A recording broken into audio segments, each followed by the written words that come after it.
तो कहानी की शुरुआत डोंगसू नाम के एक शख्स से होती है जो तिजोरी तोड़ने में एक्सपर्ट है। उसने आज तक कई चोरियां की हैं लेकिन कभी भी पकड़ा नहीं गया। उसका अगला टारगेट एक एंटीक मास्क था जिसकी कीमत मिलियनों में थी। ये मास्क एक सुरक्षित बिल्डिंग में एक खास तिजोरी के अंदर रखा गया था जिसकी सुरक्षा बेहद कड़ी थी। लेकिन डोंगसू के लिए ये कोई बड़ी बात नहीं थी। वो बिना किसी दिक्कत के लॉकर को खोलने लगता है। हालांकि ये लॉकर हैक करना बाकी तिजोरियों से काफी कठिन था, लेकिन अपने हुनर के चलते वो मिनटों के अंदर मास्क चुरा लेता है और बिना कोई सुराग छोड़े वहां से निकल जाता है। बिल्डिंग से बाहर निकलते समय एक हादसा हो जाता है। उसके हाथ से मास्क फिसल कर गिर जाता है और टूट जाता है। ये देखकर उसकी सारी मेहनत पर पानी फिर जाता है जिससे वो गुस्से से भर जाता है। लेकिन हार मानने के बजाय वो खुद से उसी मास्क की एक नकली कॉपी बनाने का फैसला करता है। उसकी कुशलता इतनी तेज थी कि वो जल्दी एक हूबहू मास्क तैयार कर लेता है। अब उस नकली मास्क को बेचने के लिए एक फेमस आर्टिफैक्ट सेलर के पास जाता है, लेकिन मास्क को देखते ही सेलर समझ जाता है कि यह नकली है और वो इसे खरीदने से मना कर देता है। डोंगसू को ये बात बिल्कुल पसंद नहीं आती और वो सेलर को धमकाता है कि अगर उसने मास्क नहीं खरीदा तो वो उसके गैर कानूनी धंधों का भांडा फोड़ देगा। मजबूर होकर सेलर को नकली मास्क खरीदना ही पड़ता है। डोंगसू के इस काम में उसका एक क्राइम पार्टनर भी था जिसका नाम डूबे था। डूबे न केवल उसका सबसे अच्छा दोस्त था बल्कि एक मास्टर मैकेनिक भी था। वो बहुत मोटा था लेकिन दिमाग से उतना ही तेज था। वो छोटी मोटी चीजें जैसे बम, इलेक्ट्रॉनिक डिवाइसेस और ताले तोड़ने वाले गैजेट्स बनाया करता है। दोनों अपने अगले बड़े मिशन की योजना बनाने लगते हैं जिसमें वो नकली नोट छापने की कोशिश करते हैं। डोंगसू और डूबे ने असली नोटों की हूबहू बनाने में सफलता हासिल कर ली थी, लेकिन इसमें एक बड़ी दिक्कत थी। नकली नोट पर जैसे ही अल्कोहल गिरता है उसकी असलियत खुल जाती है। ये देखकर दोनों को समझ में आ जाता है कि उनका ये आइडिया पूरी तरह फ्लॉप हो चुका है। अब वो कुछ नया करने की सोचते हैं। इस बार उन्होंने एक ज्वेलरी शॉप लूटने का प्लान बनाया और इस दुकान में रखे गए गहनों की कीमत $3 मिलियन से भी ज्यादा थी। लेकिन इस दुकान को लूटना आसान नहीं था। यहाँ हर जगह सीसीटीवी कैमरे लगे थे और सिक्योरिटी भी बहुत टाइट थी। डोंगसू को कैमरे हैक करने के लिए एक एक्सपर्ट की जरूरत थी। इधर कहानी में एक नए किरदार की एंट्री होती है, जुंगबे। जुंगबे कैमरा हैकिंग का उस्ताद था, लेकिन उसके बारे में ये भी अफवाहें थी कि उसने हाल ही में अपनी ही टीम को धोखा देकर उनका सारा पैसा लूट लिया था। डोंगसू के पास कोई और चॉइस नहीं थी, इसलिए उसे मजबूरी में जुंगबे को अपनी टीम में शामिल करना पड़ा। अब डोंगसू अपनी एक महिला मित्र किम से मिलने जाता है। किम आर्ट एक्सपर्ट थी और दोनों एक बिजनेस डेट पर मिले थे। बातचीत के दौरान डोंगसू किम के नेकलेस पर ध्यान देता है और उसकी तारीफ करता है। किम उसे बताती है कि ये नेकलेस उसके पिता ने गिफ्ट किया था, लेकिन अब उसके पिता इस दुनिया में नहीं है। नेकलेस की असली कीमत पता करने के लिए दोनों एक ज्वेलरी शॉप जाते हैं। वहाँ स्टाफ नेकलेस चेक करके बताता है कि ये बहुत पुराना और दुर्लभ है, यानी रेयर है, जिसकी कीमत आज के समय में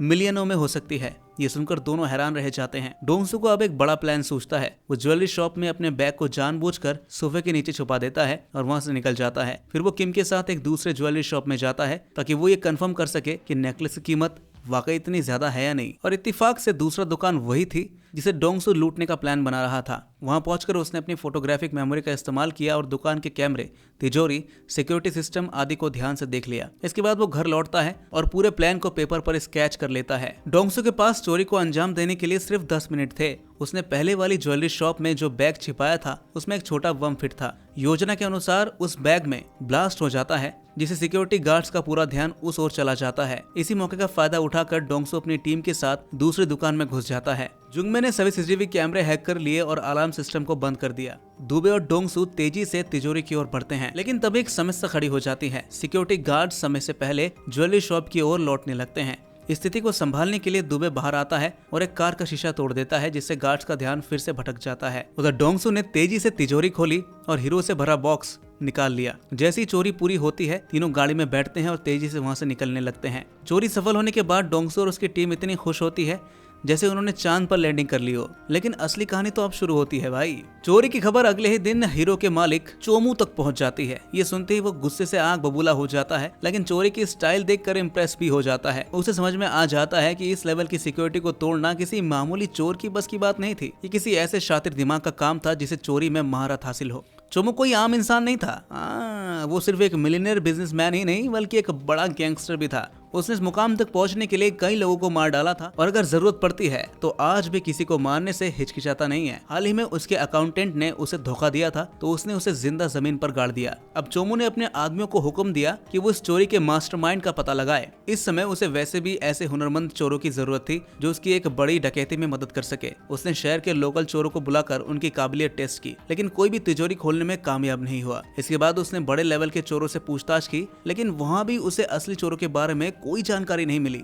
चोमू अब तक समझ चुका था कि ये किसी प्रोफेशनल चोर का काम है, कोई मनी हाइस्ट वाला प्रोफेसर जैसा। इसलिए उसने शहर के सभी डायमंड डीलर्स पर नजर रखनी शुरू कर दी। जल्दी उसे डोंगसू और उसकी टीम के बारे में पता लग गया। अब चोमू डोंगसू को अपने ऑफिस बुलाता है। वहाँ पर आते ही चोमू उसे एक ऑफर देता है, अगर तुम मेरी अगली चोरी में मदद करोगे तो तुम्हें 5% कमीशन मिलेगा, और अगर तुमने इनकार किया तो मैं तुम्हें मार डालूंगा। डोंगसू समझ जाता है कि चोमू कोई मामूली गैंगस्टर नहीं है और उसे ना कहना खतरे से खाली नहीं होगा। मजबूरी में उसे इस चोरी में शामिल होना ही पड़ता है। अब चोमू डोंगसू को एक बहुत बड़ी डील के बारे में बताता है। उसके पास 1.5 बिलियन डॉलर की ब्लैक मनी थी, जिसे जल्द ही शिप से बाहर भेजा जाना था। ये पैसा टाइट सिक्योरिटी में रखा जाएगा, लेकिन डोंगसू इतना चालाक था कि उसके लिए सिक्योरिटी तोड़ना कोई बड़ी बात नहीं थी। चोमू ने डोंगसू को पैसे की रखवाली करने का काम सौंपा और उसे बताया कि ये पैसे लीगल फूड कूपन्स की आड़ में भेजे जाएंगे। डोंगसू ने यह सुनते ही अपने प्लान को अंजाम देने की तैयारी शुरू कर दी। डोंगसू के दिमाग में एक और बड़ा गेम प्लान आता है। वो असल में चोमू को ही धोखा देने वाला था। उसकी टीम चोरी करने के बजाय चोमू की ब्लैक मनी चुराने का प्लान बना रही थी। इसी दौरान चोमू को भी डोंगसू और उसकी टीम पर पूरी तरह से भरोसा नहीं था। उसने जोंगवे को बुलाया और उसने डोंगसू और दुबे पर नजर रखने के लिए कहा। इस काम के बदले उसने जोंगवे को पैसे से भरा बैग सौंप दिया। उधर पुलिस भी ज्वेलरी चोरों के मामले की जांच कर रही थी।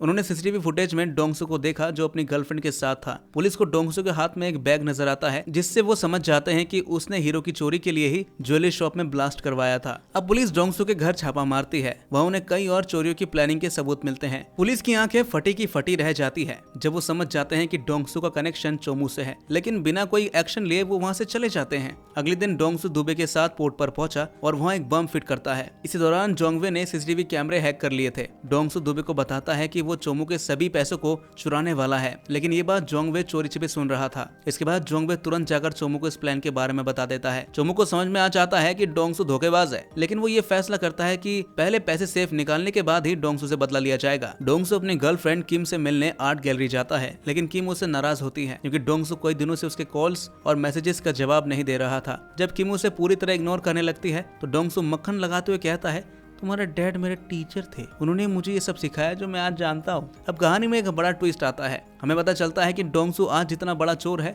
वो सिर्फ किम के पिता मिस्टर ओ की वजह से है। मिस्टर ओ एक कुख्यात चोर थे जिन्होंने अपनी पूरी जिंदगी चोरी करने में बिताई थी, लेकिन एक दिन उन्होंने सब कुछ छोड़कर एक आम जिंदगी जीने का फैसला किया। लेकिन उसी दिन उन्हें एक बिजनेसमैन ने मरवा दिया। ये बिजनेसमैन कोई और नहीं बल्कि चोमू ही था। चोमू सब जगह है। जब डोंगसू किम को ये बताता है तो उसे यकीन नहीं होता और वो बिना कुछ कहे वहाँ से चली जाती है। थोड़ी देर बाद चोमू के आदमियों ने किम को किडनैप कर लिया। चोरी का दिन आ चुका था और डोंगसू अपनी टीम के साथ पूरी तैयारी में था। प्लान के मुताबिक वो और उसकी टीम पोर्ट के अंदर दाखिल हो चुके थे। वहाँ पहुंचने के कुछ ही मिनटों बाद एक जोरदार ब्लास्ट होता है। इस धमाके से पूरी सिक्योरिटी टीम का ध्यान दूसरी ओर चला जाता है। उधर जोंगवे ने सिक्योरिटी सिस्टम को पूरी तरह हैक कर लिया था। उसने मुख्य सर्वर की स्क्रीन को ब्लैंक कर दिया, जिससे सिक्योरिटी गार्ड्स को लगा कि ब्लास्ट की वजह से सिस्टम फेल हो गया है। उन्हें यह भी अंदाजा था कि 40 मिनट के अंदर सिस्टम रिस्टोर भी हो जाएगा। अब डोंगसू के पास सिर्फ 40 मिनट थे इस प्लान को पूरा करने के लिए। वो दुबे के साथ सीधे सेफ के पास पहुंचता है और तिजोरी को खोलने में जुट जाता है। जैसे ही सेफ खुलता है उनके सामने पैसे का अंबार पड़ा होता है। दुबे इतने सारे पैसे देखकर खुशी से उछल पड़ता है। बिना समय गवाए वो पैसों को इकट्ठा कर फूड कूपन से कवर करके एक ट्रक में लोड करने लगते हैं। लेकिन इसी बीच पुलिस भी पोर्ट पर बम ब्लास्ट की जांच करने के लिए पहुंच जाती है। डोंगसू ने पुलिस को आते हुए देख लिया था और तेजी से ट्रक को छिपाने का फैसला करता है। वो कस्टम ऑफिस में जाता है और वहाँ चोमू का एड्रेस हटाकर अपना एड्रेस लिख देता है ताकि ट्रक को सीधे उसकी टीम तक पहुंचाया जा सके। लेकिन डोंगसू को ये नहीं पता था कि जोंगवे पहले उसका पूरा प्लान चोमू को बता चुका था। चोमू के आदमियों ने उसे चारों ओर से घेर लिया था। अब चोमू ने डोंगसू को गन पॉइंट पर ले लिया और उसे सरेंडर करने के लिए कहा, लेकिन डोंगसू आसानी से हार मानने वाला नहीं था। डोंगसू ने चोमू से कहा, तुम मुझे मार सकते हो लेकिन मैं तुम्हें तुम्हारा पैसा नहीं दूंगा। चोमू ये सुनकर हंसने लगा और उसके सामने किम का नेकलेस निकाल कर रख दिया। ये देखकर डोंगसू समझ जाता है कि चोमू ने किम को किडनैप कर लिया है। अब डोंगसू के पास और कोई चारा नहीं था। वो अपनी जान से ज्यादा किम की सुरक्षा को लेकर चिंतित था, इसलिए उसे मजबूरी में सरेंडर करना ही पड़ता है। पुलिस कुछ ही दूरी पर थी, लेकिन डोंगसू बहुत ही तेज दिमाग का इंसान था। अचानक ही उसने पानी में छलांग लगा दी। चोमू को अंदाजा भी नहीं था कि डोंगसू ये कदम उठाएगा। जैसे वो पानी में गिरता है उसके हाथ में एक छोटा सा एक्सप्लोसिव डिवाइस होता है। पानी में गिरते ही जोरदार धमाका होता है जिससे ऐसा लगता है कि डोंगसू मर गया है। ये खबर सुनकर दुबे पूरी तरह टूट जाता है, लेकिन जोंगवे इस हादसे से खुश था। उसे लग रहा था कि अब सारा पैसा उसी को ही मिलेगा। इसी लालच में वो जोंगवे और दुबे के बीच झगड़ा हो जाता है। गुस्से में जोंगवे ने दुबे के पेट में चाकू घोंप दिया, जिससे दुबे की वही मौत हो जाती है। अब चोमू के पास पैसों से भरा ट्रक पहुंच जाता है, लेकिन जैसे वो ट्रक खोलता है उसके होश उड़ जाते हैं। ट्रक में पैसों की जगह सिर्फ फूड कूपन रखे हुए थे। चोमू ये देखकर पूरी तरह हिल जाता है। तभी उसका फोन बजता है। दूसरी तरफ से डोंगसू की आवाज आती है, चोमू क्या हो गया, पैसा मिला नहीं? डोंगसू तो जिंदा था। वो हंसते हुए चोमू से कहता है, तुम्हें लगा मैं मर गया क्यों? मैं तो बस तुम्हारी बेवकूफी का मजा ले रहा था।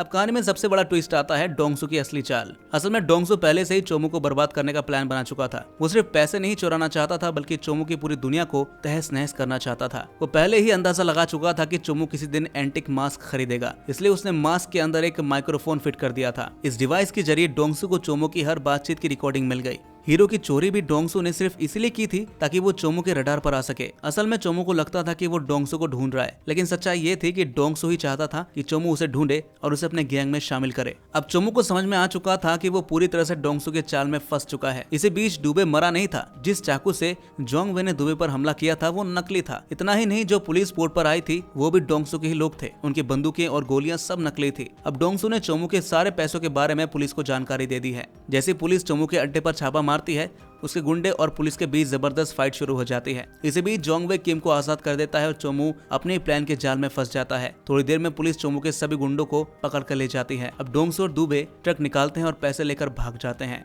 असल में ट्रक में फूड कूपन ही थे, लेकिन ये स्पेशल कूपन थे। जब इन पर अल्कोहल डाला जाता है तो ये असली पैसों में बदल जाते हैं। चोमू ये बात नहीं जानता था, इसलिए उसने समझा कि वो नकली फूड कूपन लेकर गया है। अंत में डोंगसू ने चोमू की कार को टक्कर मारी और उसे पुलिस के हवाले कर दिया। कुछ महीने बाद डोंगसू ने किम के लिए पैसों से भरा बैग छोड़ा और एक चिट्ठी लिखी, ये पैसे दुबई में तुम्हारी आर्ट गैलरी खोलने के लिए काफी होंगे। क्यों?